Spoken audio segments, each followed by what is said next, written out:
And if you have questions, feel free to stop me. Right? So, we're talking mainly about the metric system and how to convert between metric and like our U.S. units. And so that's this first part. So it's U.S. customary. I don't see your page anywhere. Oh, do other people see my page? I I see can it. see your page. Yeah. I see it. Okay. Oh, okay, never mind. I got it. Okay. Okay. Good. Thank you. So the U.S. customary. I think I don't know how to spell customary. The U.S. customary, because I never use this. I use imperial. But the book, if you follow the book, calls it U.S. customary. My spelling is not good sometimes. Basically, these are the ones we've studied so far, and they're sort of just units that have evolved through time that people have made up, and they don't really have any concrete meaning. Like, there's no reason that an inch is an inch. There's no reason that a foot is 12. Like, it's all nonsense. People just made it up, and it kind of worked throughout history. Um, and that's why that's like U.S. customary. It's just a custom. And imperial, I think, comes from their origin as an English. I think they're English derived. Don't quote me on that. But anyway, so instance, feet, inches, ounces, pounds are all this system. Um, they are awkward and arbitrary. Right? So that's what I was saying, right? They don't really.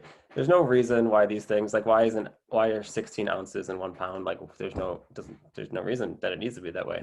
It just is. So there's no real. They're just kind of made up. So that's why the rest of the world uses something called metric, and that's kind of what we'll talk about. So again, there's nothing wrong with any of them. It's just metric makes more sense. Okay. Right. So the three base units in the metric system are for length. It's going to be the kilometer or meter. Sorry, not kilometer. And it's kind of cool. I'll talk about these pictures in a second. And then for mass, it's going to be the kilogram.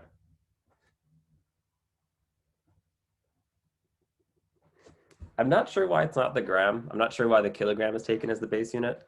It just is. There's probably some history about it.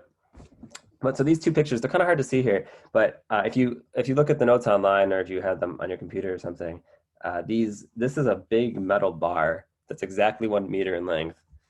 And so there's these two glass domes. So again, it's kind of hard to see in this picture because my printer's just black and white.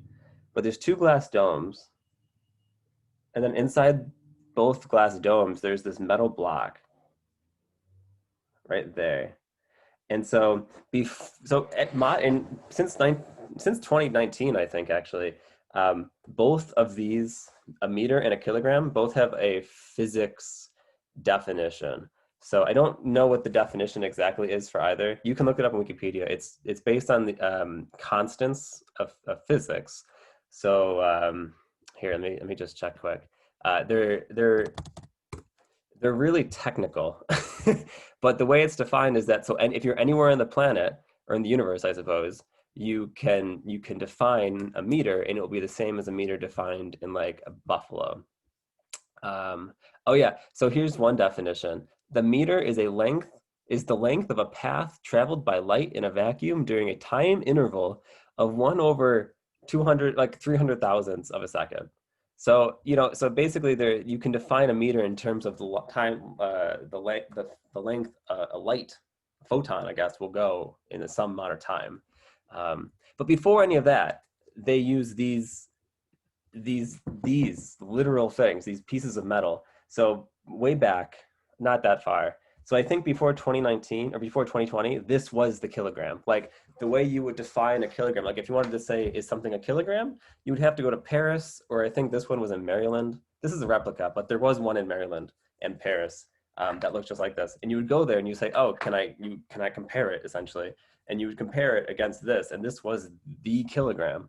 And the same thing for the meter. Like if you wanted to actually compare something and prove that it was a meter, you would have to go to Paris or wherever this was stored and be like, can I check it? And they'd be like, sure, not really. No one could really check these things unless you had like, I don't know, some super scientific background. But so basically the definition of a meter and kilogram were initially based on physical objects to some extent. And then in more modern times, as I said, they're based on just physics constants like the speed of light or, you know, things like that. Right? But it's kind of cool. Like you could have gone to Paris, you could still go, it's still there. And you can see what the actual kilogram was.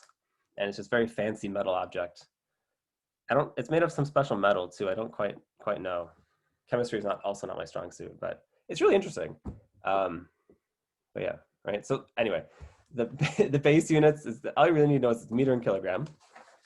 And then for volume, I don't have a fancy picture, but it's just a liter.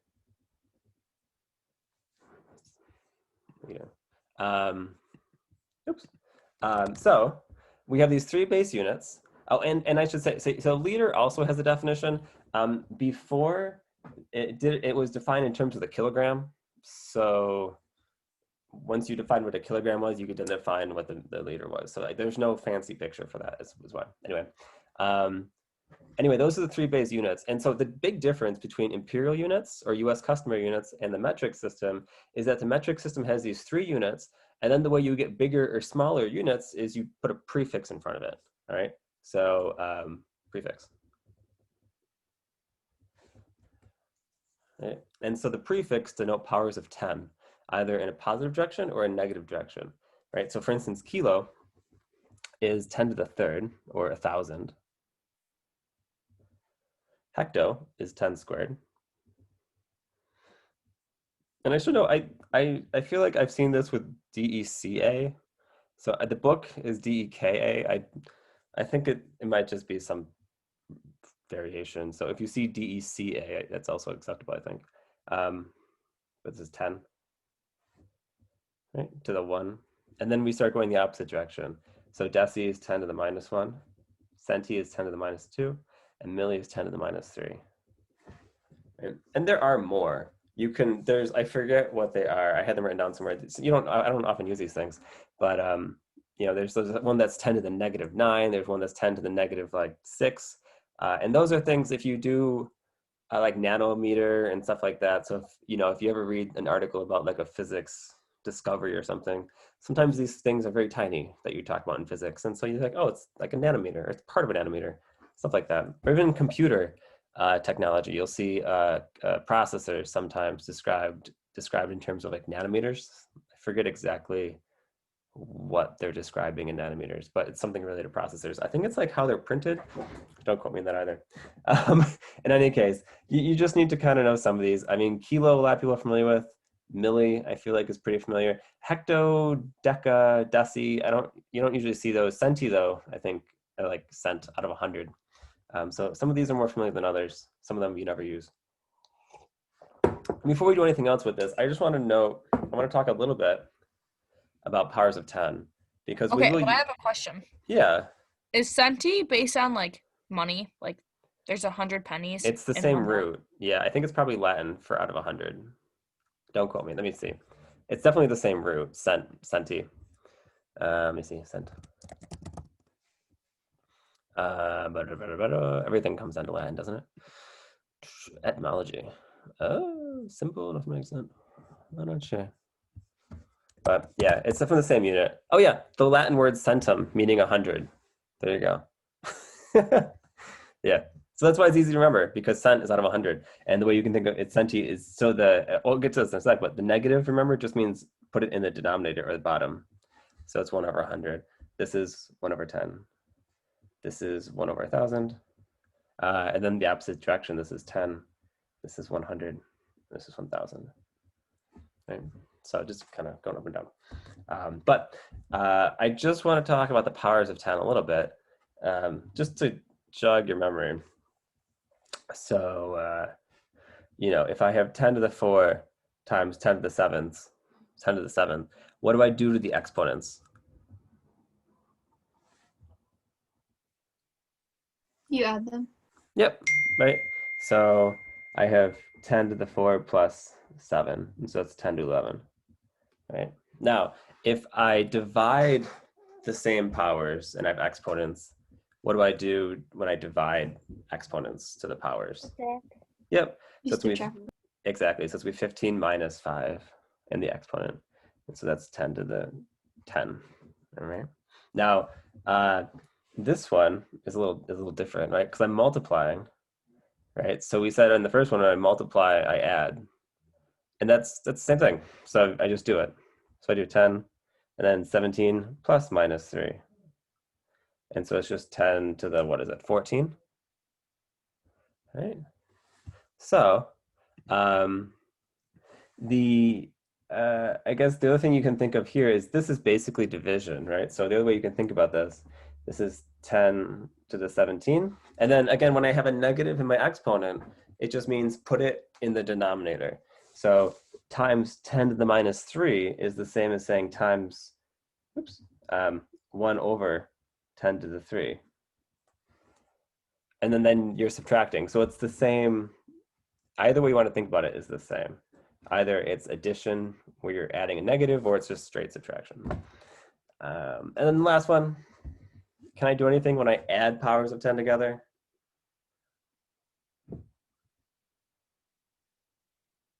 No, right? There's not really anything I can do.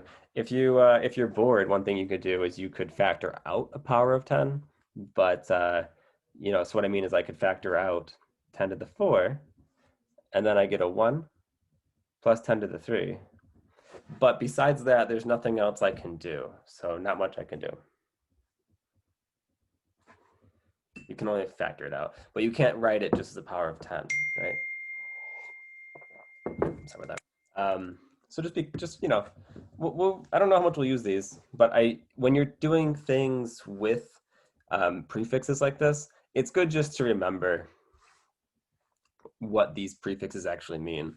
So they're just exponents, powers of 10. You can multiply, you can divide, you can add obviously, but you can't really simplify it much when you add. Right? So just put it back in your head. All right, moving on. So let's do some actual work. Can you go with back that. 1 second, please? Of course. Yeah. What do you mean by not much? Oh, you can't. So like basically, if you wanted to get it as like 10 to some power, you can't really do that. Like, you know, these other ones, basically, we could write them all as 10 to a power, 10 to a power, 10 to a power.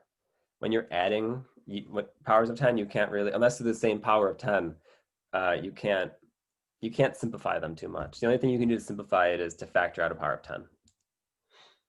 Okay. But you can't write it as a power of 10.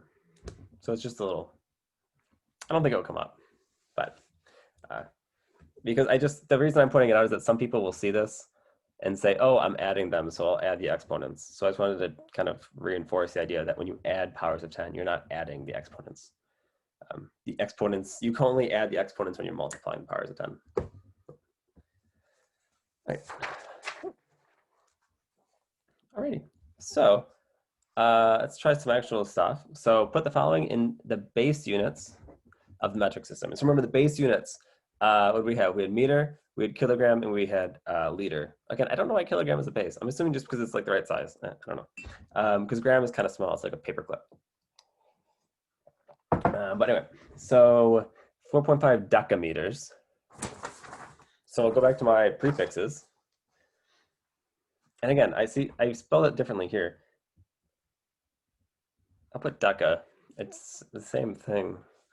But anyway, so 4.5 decameters. So the deca is 10, right? So all this is this is equal to 4.5.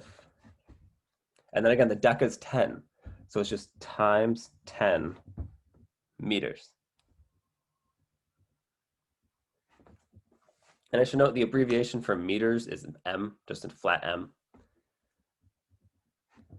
Right, so instead of writing meters, I'll probably just write M from now on because it's the way it's usually written. I don't know what the abbreviations are for these, like deca, but it doesn't matter. You can always write it out if you're not sure the abbreviation.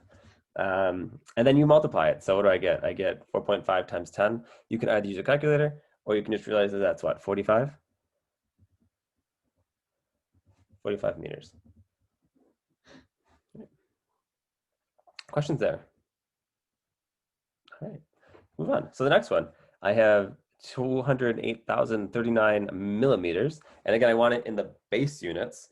So that's going to be a meter here. So I go back to my chart and I say, oh, it's milli. So I look for milli, and it's down here, and it's 10 to the minus 3, or 1 over 1,000. So I just plug in 1 over 1,000, where I see milli essentially, and multiply. So I get 208,039 times 1 over 1,000. All right, and this is meters. And so my calculator, oh, it's over here. You're just going to end up shifting the decimal point, right? But you can always just use a calculator if you're unsure. So it's 208,039 divided by 1,000, and it's just 208.039. As I said, you're just moving the decimal place. This is 208.039 meters. All right, so you have 200,000 millimeters, but in reality, that's only 200 and some change meters, because each 1,000 millimeters is 1 meter. All right. Yeah. Questions so far? And I guess, the other way you can think of this too is, so the way I did these first two is I said, oh, it's deca, so I'm going to plug in 10. It's milli, so I'm going to plug in 1 over 1,000. The other way you can think about it, and what we're really doing here, is that, 1 kilometer equals 1,000 meters. 1 hectometer equals 100 meters, and all of this works for liters and grams as well. These kind of prefixes don't just hold for the meters, but that kind of thing. So you can also just think of it like that, right? But this kind of works too. I think it's easier to do this way. Centigrams. Go back to my chart. Centi is 1 over 100. So to get in terms of the meter, I'll just plug in 1 over 100 for centi. What's happening? So my dog is making noises. So it's, let's see, what do I have? A big number here. There we go. What is that, 100 million? 100 million times, and then centi is 1 over 100. And this is meters because I put the 1 over 100 in there. And so, again, you can, whenever you divide by powers of 10 or multiply by powers of 10, you're just shifting your decimal place. When you divide, you're moving it to the left. When you multiply, you're moving it to the right. So here we're dividing, so we're just moving it to the left too. But again, if you're not sure, feel free to use your calculator. I have a question. Yeah. So it says such a grams, but you put meters. Would it be- You're right. Thank you. I'm sorry.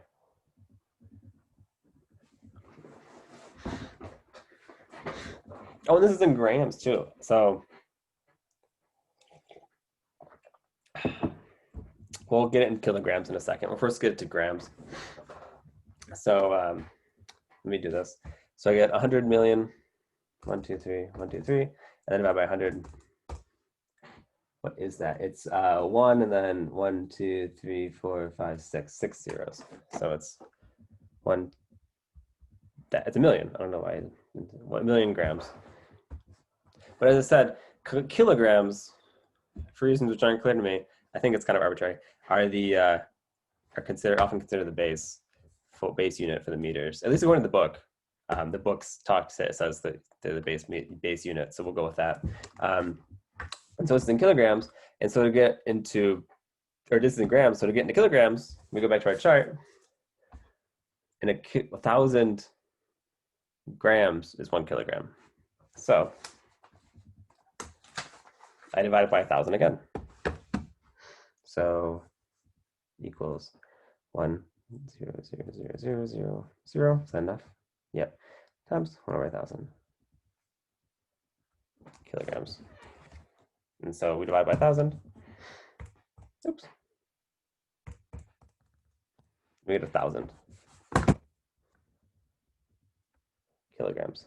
All right. So this one is a little funky. And as I said, the only reason we're doing 2 steps here is because the base unit, or at least according to the book again, for the weight or mass measurement is kilograms and not grams. So when I say base units, I want kilograms. But again, so what we did was it's initially in centigrams. So we went to our chart and said, oh, centi is 1 over 100. So I divide it by 100, and that puts me in grams. And then I get 1,000,000 grams. But then I want kilograms, so I go to my chart again, and I say kilo. So kilo is up there, so 1,000. So I divide by 1,000 again to get into grams or kilograms, right? And so let me do this too. So I will say, 1 centigram equals 1/100th of a gram. Or alternatively, 100 centigrams equals 1 gram. Right? So you're taking really small parts of a gram. On the opposite end of that, 1 kilogram equals 1,000 grams, right? So you can also use these kind of conversion factors, go back and forth if you like. Right? Just like we were doing last week. Okay. And finally, 0.001 kiloliters. I know all the powers of 10 sometimes get confusing. There's so many zeros. So kiloliters, and I want it just in liters. So kilo is 1,000. So maybe I'll write it like this time. So 1 kiloliter equals 1,000 liters. And so if I 0.001 kiloliters, we can do it like this. We can do 0.001 kiloliter times, and then I'll put 1 kiloliter at the bottom. So this is doing it like we did before. And then 1,000 liters at the top. Right. And so the kiloliter units cancel. And I just get liters. So I get 0.001 times 1,000 liters. And then again, you can use a calculator or think about the decimals, but it's all good. 1,000 times 0.001. So I get 1, which is kind of exciting. 1 liter. All right. Oh, and I should note, liter is abbreviated L usually. Capital L. Right. And G, little g is gram. So this is the way we have been doing it. It's a little more orderly. We'll do more, don't worry. All right, but yeah, so the takeaway from this last one I kind of like, because it's 0.001 kiloliters, right? So it seems like a really small number, but in reality it's a really small number of a kiloliter. So you end up getting just 1 liter, which is a very normal number. Like you can visualize 1 liter, right? It's like half of one of those 2 liters of Coke or Pepsi or whatever. So 1 liter is very, very easy to imagine. 0.001 kiloliters, not so much. So in general, either when you're working with imperial or metric, an important thing to note is that you want to choose units that best represent what you're measuring. So, you know, if I'm talking about like a road trip, I'm not going to measure my distances in inches because I have no idea how far, 60,000 inches is. But if I measure in miles, I have a very good gauge on how far something is in miles. So just in general, whenever you're using units at all, it's always a good idea to try to get things in units that best represent them. And, there's not a right or wrong answer for that kind of thing because, inches does represent a length, but it's just because everything regarding cars is in miles or kilometers, if you're Canadian, that we know what the feel is for, 20 miles or 60 miles or 120 miles. So just intuitively, we have a better idea of that. So it just kind of depends where you are and what units you're used to. And like if you're Canadian, you might look at a weather report here and be like, oh, what the hell, what is a Fahrenheit? But if you're, if you're American and you're in Canada, you're like, I don't know what a Celsius is. Or you don't have a good feel for it. Like you obviously know how to convert, but you don't have a good feel for what the system is. So that's what I'm trying to say. Moving on. So it's essentially New York State's way of screwing us over. What? The whole change of the metric system and everything like that. It's New York State's way of screwing us over. Oh, If no, we were state. they use metric only in other countries. All the United States use imperial. I know, I'm just saying, like, the United States screws us over because they have yeah. to be different. Yeah, I'm assuming at this point it's just way too costly to change over everything. That would be my guess.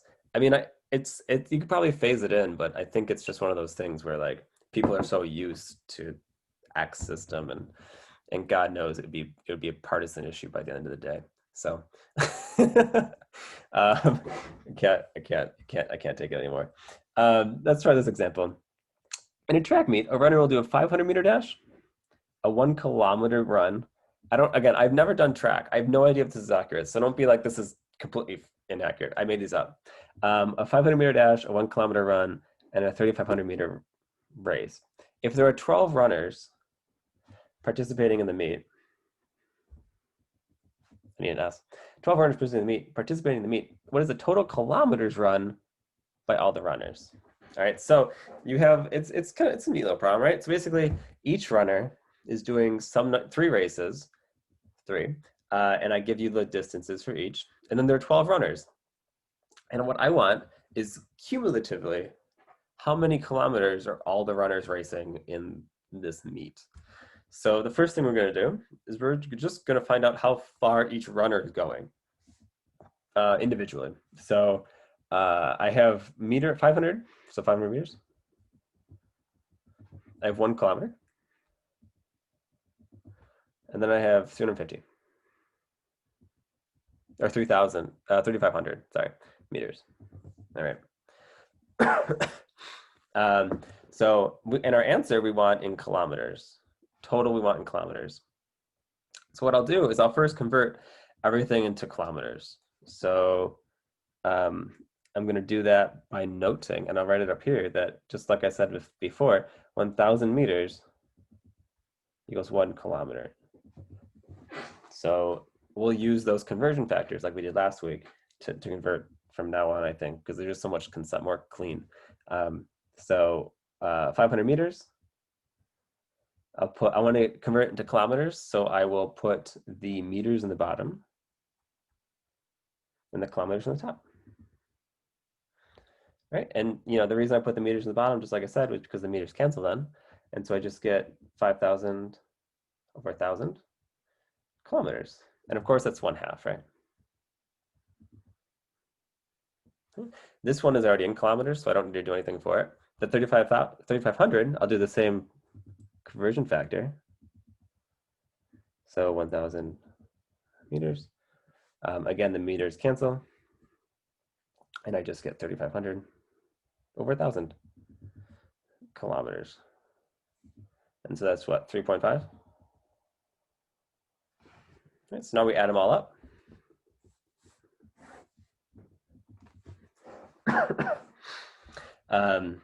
So I have 0.5, 3.5, that's 4, and then I have a 1, that's 5. Right, so I get 5 kilometers per runner. Cool. Sound good? And then I have 12 runners, so I just take that 5 and multiply by 12. So in total, they run, so 5 times 12 kilometers. And that's just 60, right?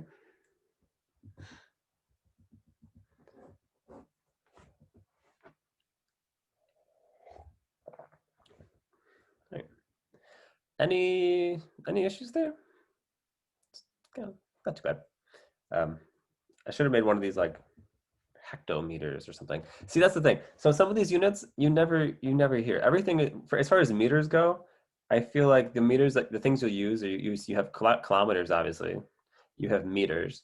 You'll have millimeters and centimeters. I think centimeters more often than not. Like if you have a ruler, your ruler is probably in inches and centimeters, maybe sometimes millimeters. I'm not sure. You have a very tiny one. But you never use deci, deca, or hecto. They just don't. I think it's just kind of their awkward, unnecessary sizes for meters, at least in a practical sense. So a lot of these you'll be more familiar with than others. But let's try to look. So a 2-liter bottle contains 87 centiliters of oil and 4.1 deciliters of water. How much more liquid is needed to fill the bottle? And so our 2 liter bottle is oddly enough something that you're familiar with, right? It's just those big like pop bottles. I don't know why they're in liters and not in gallons like milk. I had no idea. It must be some reason. They used to sell 3 liters. I don't know why they don't do that anymore. I remember buying 3 liters of like Coke. They're huge. They had oddly thick rim, like things, mouth openings at the top. I don't know why. It was weird. They're really weird. So I guess that's why they don't sell them anymore. But they used to sell 3 liters until they stopped. But anyway, we got 2 liter. And so basically we want to see how much more liquid can fit. And the problem we have is that this is in centiliters and this is in deciliters. And so what I need to do is I need to first convert them both to liters, add that together and see how much more can fit, because I know the total's 2, right? So that would be our strategy. Let's Yeah. do, yeah. I think Aldi still makes 3 liters. Do they? I think they might, because I think my mom bought one the other day for a gigantic party we had. Exciting. I'll have to check. They're just really weird. I don't like them, but I remember them fondly. I used to drink an enormous amount of Pepsi as a child. I don't know why it was left unchecked, but it was not healthy. And I've transitioned to coffee, and it's probably less healthy. Well, I don't know. But let's see. So centi, we'll do that one first. 87 centiliters. And we go to our little list. And so centiliters is 100th. I guess I should have known that. So so basically what that means is that 100 centiliters equals 1 liter. So if you're ever confused about how to convert, I would just write out how many centiliters equals 1 liter, or how many whatever equals whatever, and then use that to try to figure out your conversion factor. Because now I can just say, oh, I want to get rid of centiliters. So I'll put that at the bottom and liters at the top. And then I can use the numbers to just plug it in. So 1 goes in the top, 100 goes in the bottom. And there you go. And now you just multiply it through. But you don't even need to do that really, because as I said, when you divide or multiply by 100, you just move the decimal place.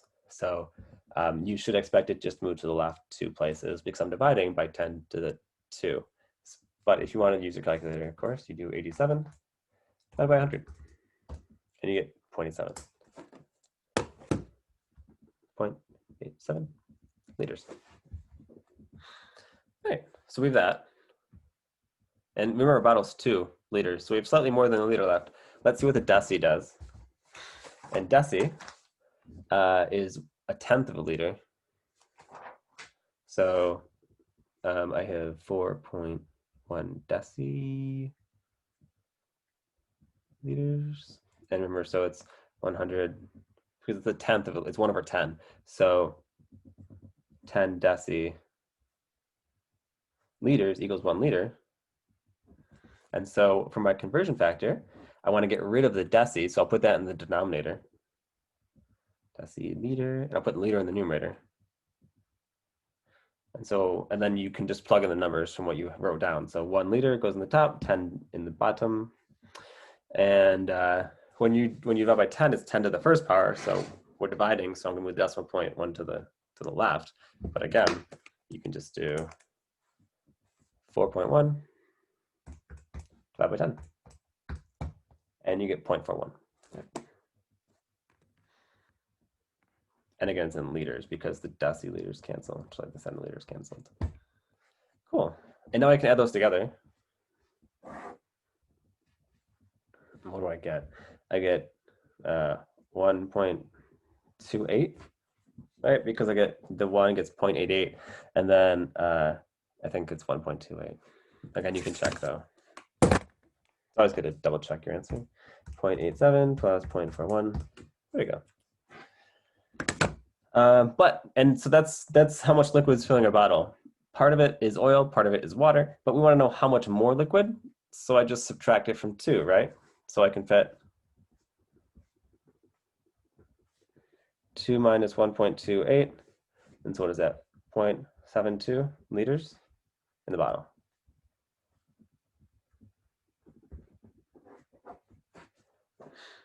Right, because the 2 pushes up to 3 and then 7 pushes it up to 2. Any questions there? So there's more conversion stuff. You just want to get into a common, basically it's like, as far as comparing different units like this go, you just want to kind of get into the same common denominator. You know what I mean? Like you want to get it all in the same unit so you can compare them. If things are in different units, you can't really compare them. So it wasn't necessarily necessary, wow, for me to put them all into liters. I could have put them all into centiliters or deciliters, but, and it would have been the same amount of work really, but liters just seems more natural. So it's your choice, but I would usually just put them in the base unit, right? Anything? Nice. Okay. So now we get into the ugliness, which is converting between the systems. And you know, these are approximations. Not these are ugly. It's all ugly, but it follows. We're going to use the same conversion factor method that we've been using since last week. So while they're ugly, you don't need. It's nothing new, strictly speaking. Right?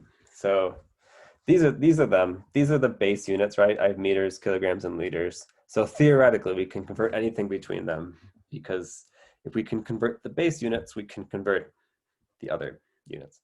Right? So let's do miles to meters. I don't think I have coronavirus, by the way. I keep coughing. My brother bought birds. He bought 5 birds all at the same time. I don't understand why. I was at his house on Saturday and just, I'm allergic to birds. I almost died. It was terrible. I didn't literally almost die, but it was really close. Not really, but it's residual bird allergies. So I hope so anyway. I don't know why people buy birds. It's that one's a parrot. It's cute. I don't get it. Anyway, so miles to meters. Feel free to let me know if you have questions about birds. But miles to meters, I know that 1 foot is this many meters, right? And I know that a mile is 5,280 feet. So what I'm going to do is I'm going to convert miles to feet and then use this to get it into meters. Sound good? Sound good. So 10 miles. The abbreviation for miles is MI to avoid confusion with M for meters. So this said there's 1 mile in 5,280 feet. All right, so that puts it into feet. But I want it in meters. So what I do next is I use this relationship to convert it into meters. So if I want to get rid of the feet are up here. Again, the miles have since canceled. So I'll put the foot in the bottom, the meters in the top, and then those cancel. And then as far as the numbers go, I just look at what numbers correspond to each in the relationship. So 1 foot, so 1 goes in the bottom, corresponds to that ugly number of meters, 0.3048. And now you just plug it in your calculator. So you go across the top, and then you divide by whatever's in the bottom. So in our case, there's only 1s in the bottom. There's 1 divided by 1 divided by 1. They don't change anything. So ultimately, we'll just multiply the numbers. So 10 times 5280 times 0.3048. And so it's 16,000 and some change meters. So it's 16093.44 meters. Right. That kind of makes sense, right? Because if you've ever driven in Canada, or anywhere else on the planet, they use kilometers, and so the natural analog to miles is kilometers, not feet or meters. So it kind of makes sense that it's a lot of meters because it's not really the right transition. But hey, liters to fluid ounces. So the first thing we need to remember is how many.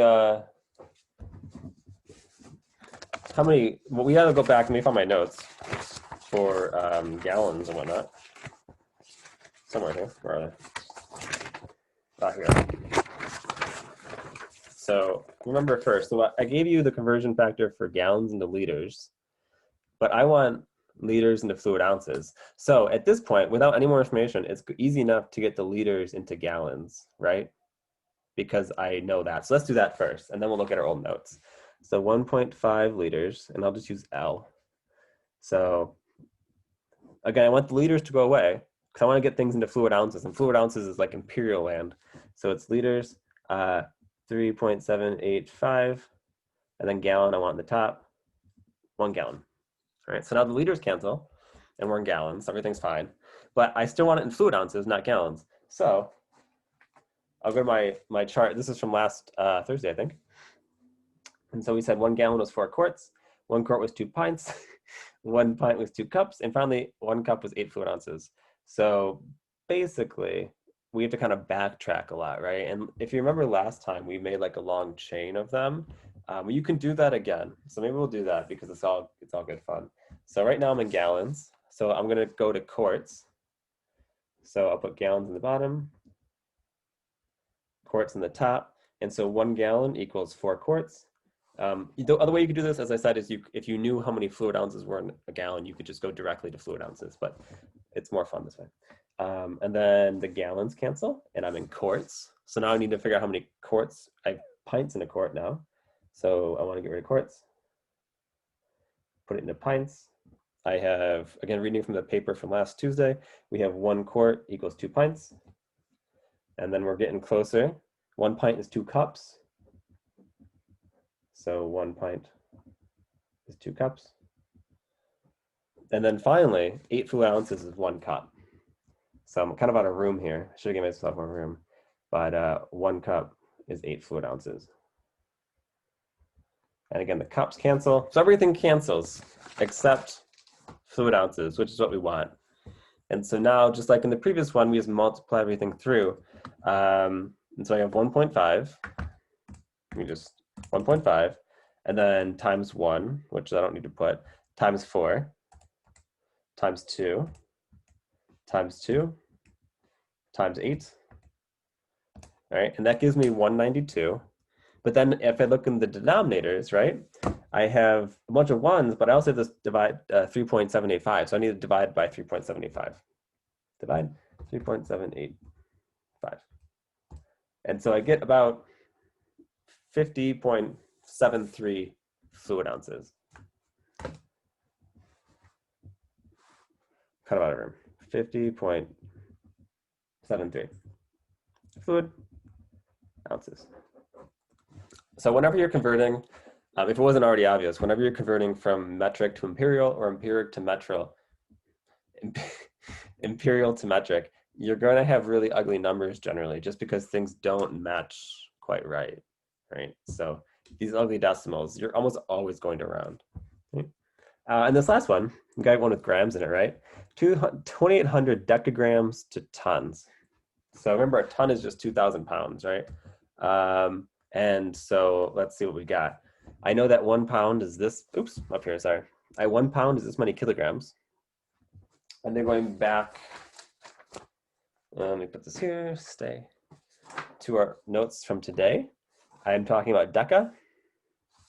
So deca is just 10. So what that tells me is that 1 decagram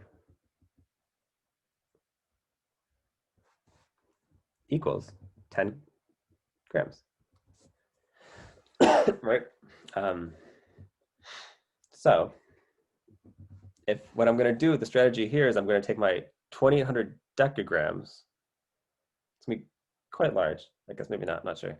My 10 decagrams, I'm going to convert them into kilograms, and then I'm going to use this relationship between kilograms and pounds, right? So let's see. So, oh, and maybe I'll put the kilogram one on here too. So 1 kilogram equals 1,000 grams, right? So these are the 2 relationships I'll use. Right, so I'll try. I think I should be able to fit it down here. So I have 2,800 decagrams. So times, I'm going to get rid of the decagrams first. Decagram into grams.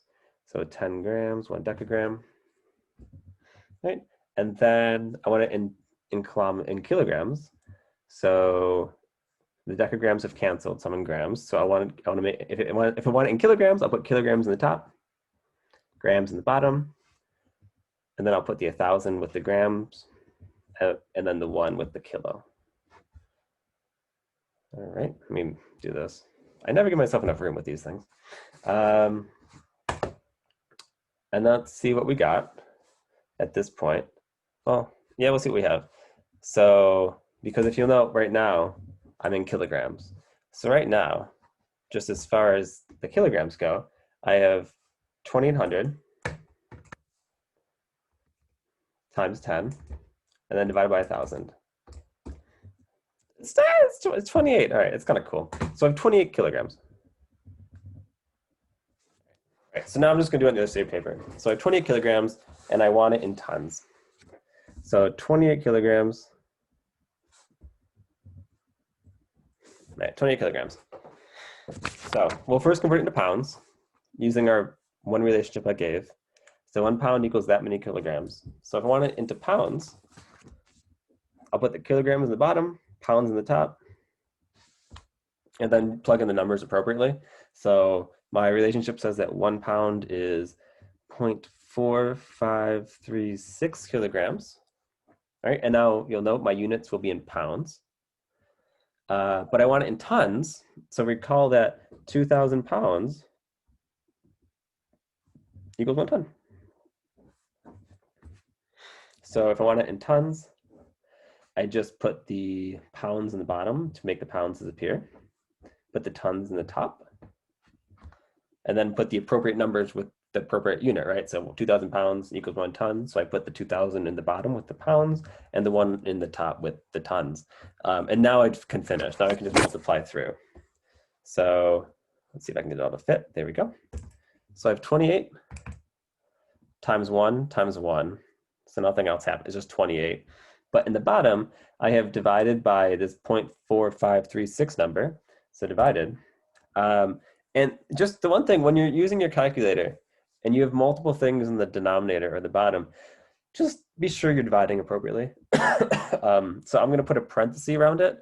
So I'm going to do parenthesis 0.4536 and then times 2,000. End parenthesis. And so I get that number, 0.03 tons. It's not a whole lot. All right, because really it's only 28 kilograms. And so generally, if you look at our pound to kilogram chart here, 1 pound is like half a kilogram. So 2 pounds is about 1 kilogram.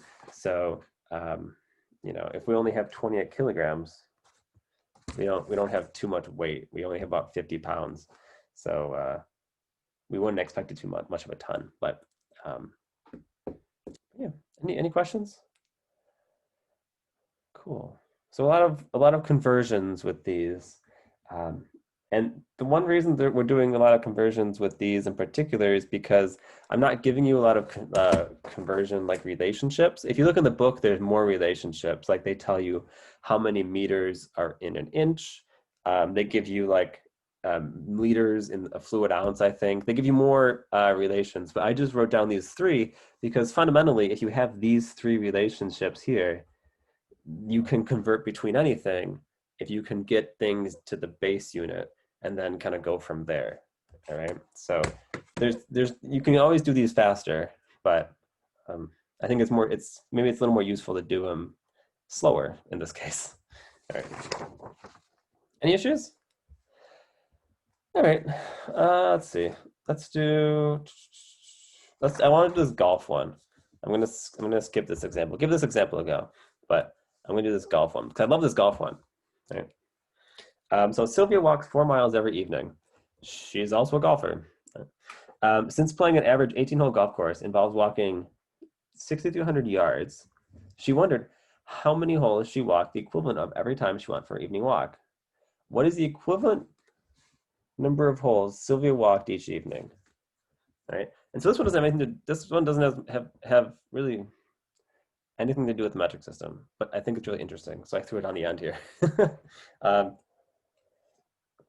So she walks 4 miles every evening. And so that's the first piece of information. She walks 4 miles. And the other piece of information is that an 18-hole golf course is 6,300 yards. So what we want to do is figure out basically in golf courses, how far does she walk, right? And so the first step is gonna get the miles into yards because that's what the golf course is given in. So let's do that first. So 4 miles. It depends to convert, I think I gave you how many yards was in a mile. What was it, 1760? But if you don't know that, you can always go to feet to yards. So maybe I'll do it that way because I think that would be the more common way to do it. So what I'm saying is I'll do 1 mile is 5,280 feet. And now I'm in miles, or now I'm in feet because the miles cancel.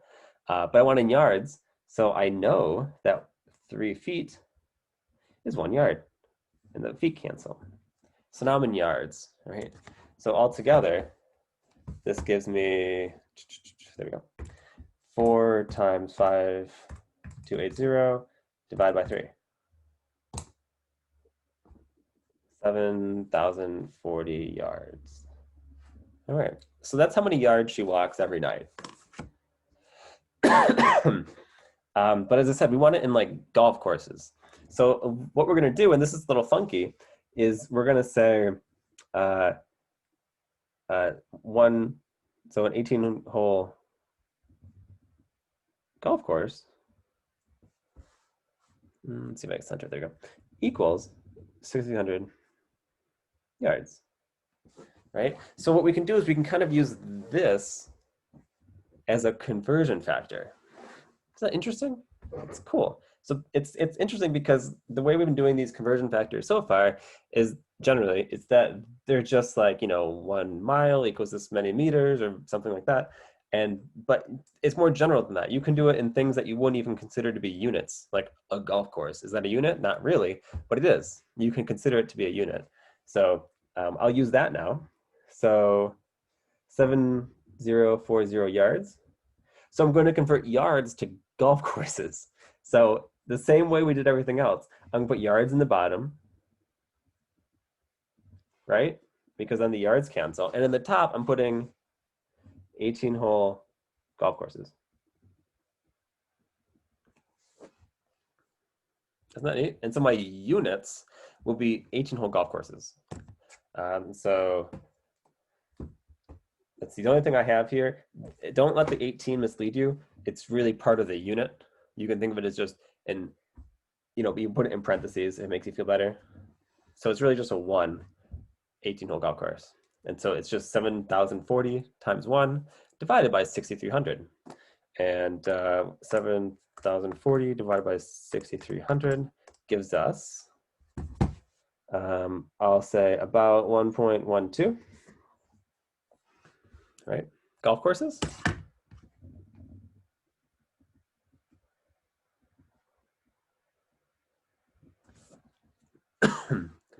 Right? So that's how many golf courses she walks every night. But that's not what the question really wants, right? She wants what is the equivalent number of holes she walks.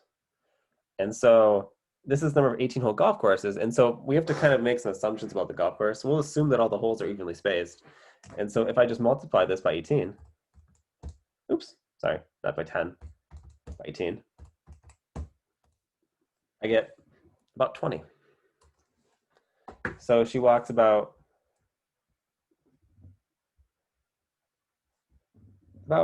20 holes. Yep.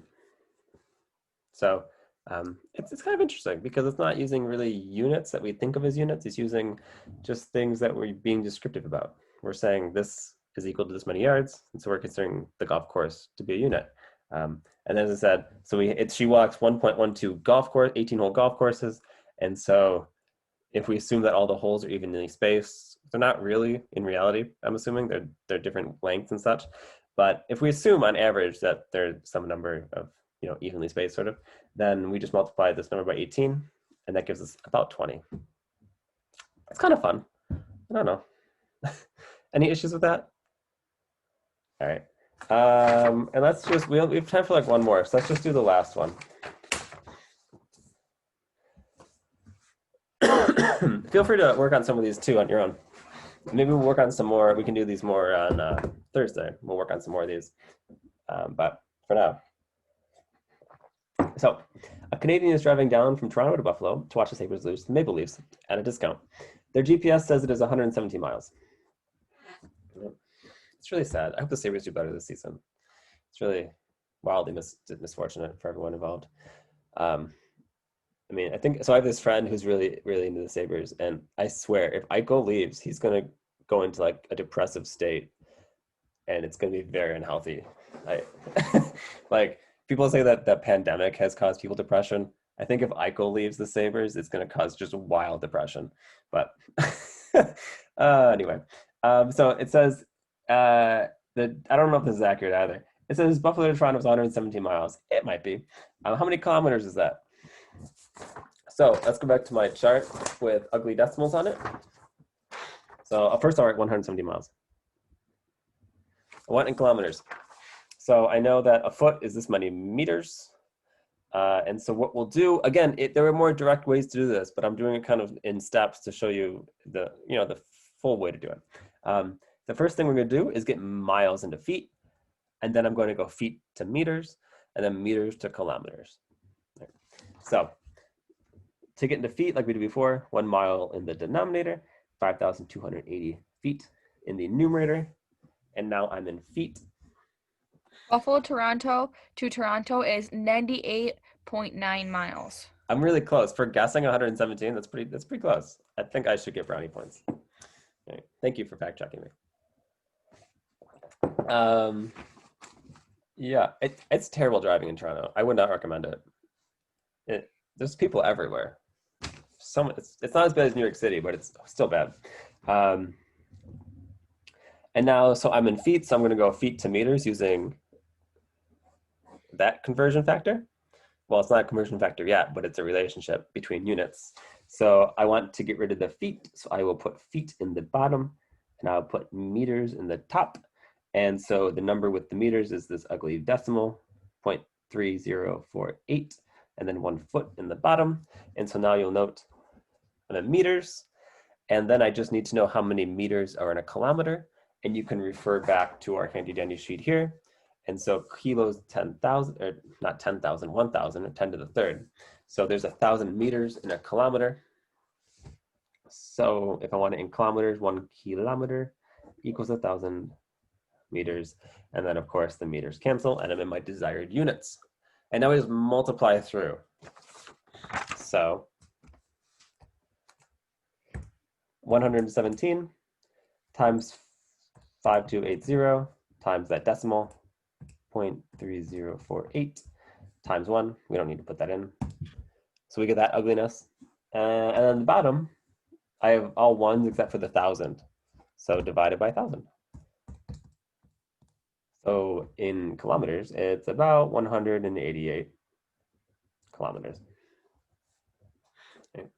I will say the fun thing about kilometers, and if driving in Canada, is that everything goes by really fast. Like because you're used to like the road signs being in meter or miles, so they go kind of slow because they're longer. But if you're driving in Canada, you're like, oh, it's 150 kilometers away, but it's really not that far because it goes by faster. It's the same anyway. And then the question is how many meters, and we already inadvertently answered this, right? Technically, in this first part, if I covered up this last step, right, this answer would have been in meters.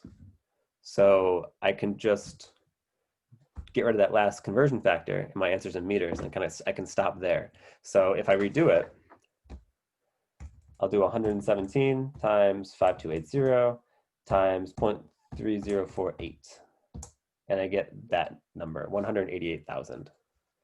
So 188,293.248 meters. The other way, of course, you can do it is you just multiply 188 times 1,000 because there are 1,000 meters in a kilometer. So either way, you can get that answer. But all right. Any questions?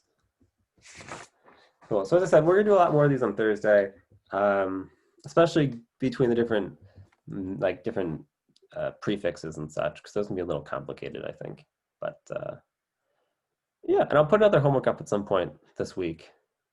I haven't gotten around there. And you should also expect that email about your test I said there are small hundreds. So if you got it 100, I'm not going to send you an email. But most of you got in the 90s and 80s. So there wasn't too many issues. It was mostly, I think the majority of the issues were just small things. Some people made some issues, like when you drew the graph for the exponential, your graph looked like a line. So I took like a pointer or two off just because it looked like about like a line for some of you. And then just some, minor typos, stuff like that. So nothing bad, but expect a homework soon, and I'll see you Thursday. All right. Ciao.